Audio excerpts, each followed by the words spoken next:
To be home to help Dad shovel the driveway. Looks pretty. That's what you don't want to do. That's the worst part about the snow, aside from maybe driving in it. Yeah, so. It's funny. I grew up, you know, I've said this a million times, grew up in Buffalo, and everyone there has snow blowers. And I moved out here. That's not, that's a very rare occurrence to own a snowblower. Yeah, my dad picked one up years ago, and it's rare that he has to use it, but I do. You see most people shoveling, and I think it's just not always necessary to make the investment, but then when it does hit 2 years ago when we got 8 inches, it's worth it. So, and I think we have different definitions of snow being from Boise and Buffalo, but regardless. It's kind of nice not having to deal with the driving in it all the time.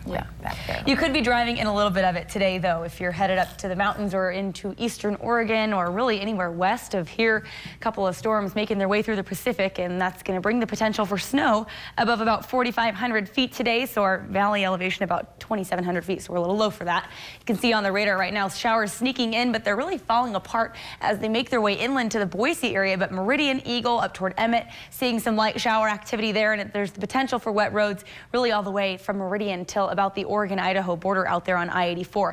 Some of this is, of course, shifting to snow as we head into the mountains. The radar kind of stops and makes a nice line here. This is just really where it stops reading. So we're seeing some of this snow shifting into areas like Cascade, McCall, Crouch as well. So it's going to be a snowy day there. We're looking at the potential for light accumulations, but hoping we can squeeze maybe a few inches out of this storm system.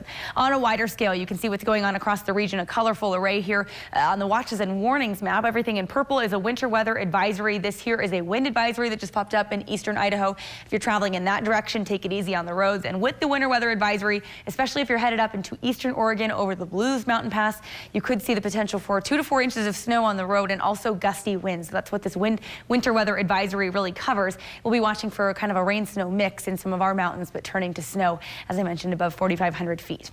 Temperatures parked in the low 40s this morning, 30s for our mountains. That cold front's going to drop those temperatures back quite a bit as we head throughout the morning, and then we'll see an eventual high once again of around the mid-40 mark. So 45 is the temperature for this afternoon.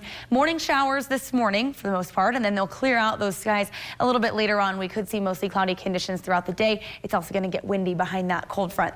Temperatures around the region today, if you're traveling, pretty much going to stay consistent. 40s off to our east, 50s toward the coastline, so a little warmer out to our west, but for the most part looking at normal temperatures for this time of the year. On the futurecast, these showers will kind of stay with us for the next few hours. Could see light to moderate rainfall and snowfall at times. It's all snow up in the mountains, which is good news there. Light showers and kind of a rain-snow mix along some of our foothills, so might get to see some snow lining the foothills as you look up there this afternoon if those skies do clear out as we're expecting. For the most part, I think these taper off heading into the lunch hour. The snow sticks in the mountains until about dinner time, and then everything should slide off to the east, and we'll see clearing skies for Thanksgiving. Not going to be a major rainmaker for us here. We're looking at about 1/10 of an inch of rain, and as far as snow goes, really only 1 to 3 inches is what we're expecting with this storm system. Some areas in our northern mountains, though, could see locally up to 5 inches, locally up to 3 inches in some of our southern mountains, and of course, we're hoping that our ski areas get hit harder than anyone else, right? We love to see that in those areas, but I know it's kind of a pain to drive in, especially traveling for this busy holiday.